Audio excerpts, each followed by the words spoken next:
अभिनेत्री सायली देवधर तिच्या विविध भूमिकांनी प्रेक्षकांना नेहमीच आपलंसं करत आलीय. नुकतीच ती स्टार प्रवाहवरील लग्नाची बेडी या मालिकेत झळकली.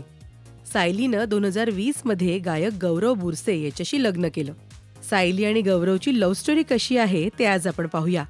या दोघांनी नुकतीच सुलेखा तळवळकर यांच्या दिल के करीब या कार्यक्रमामध्ये हजेरी लावली होती. सायली आणि गौरवची भेट 2015 मध्ये झाली होती. सायली तेव्हा गौरवची बहीण रचना आणि इतर 2 मुलींबरोबर राहत होती.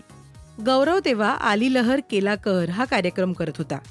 आम्ही दोघं सुद्धा समवयीन असल्यामुळे मैत्री पटकन झाली. 31 डिसेंबर 2015ला न्यू इयर पार्टीला आम्ही सगळे एकत्र भेटलो आणि तेव्हा एकमेकांना पहिल्यांदा पाहिलं. त्या दिवशी आम्ही 4-4:30 वाजेपर्यंत गप्पा मारत होतो असं गौरवने सांगितलं. सायली सहज एकदा रचनाला मला गायक मुलगा हवाय असं म्हणाली होती. तेव्हा रचनानं मला गौरवचा फोटो दाखवून माझा भाऊ पण गायक आहे असं म्हटलं होतं. असा मजेशीर किस्सा सायलीनं सांगितला. ती न्यू इयर पार्टी झाल्यानंतर भेटी वाढत गेल्या. तेव्हा सायलीचं शूट बेलापूरला असायचं.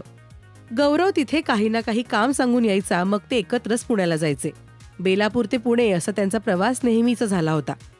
गौरवचं बेलापूरला काहीही काम नसतं हे माझ्या कधीच लक्षात आलं नाही असं सायलीने सांगितलं. माझी आणि गौरवची नीट ओळख झाली आणि महिन्याभरातच त्याने मला लग्नासाठी विचारलं. रिलेशनशिप, डेटिंग असा काहीही विचार न करता थेट लग्न करायचं असं तो म्हणाला. मी थोडा भाव खाऊन मग नंतर त्याला हो म्हटलं असंही सायली म्हणाली. 2016 मध्ये सुरू झालेलं हे नातं 2020 मध्ये लग्नात बदललं. तर सायली आणि गौरवची जोडी तुम्हाला आवडते का ते कमेंट करून नक्की सांगा. मराठी सिनेसृष्टीतील बातम्या, अपडेट्स आणि गॉसिपसाठी तुम्ही सबस्क्राईब करा राजश्री मराठी.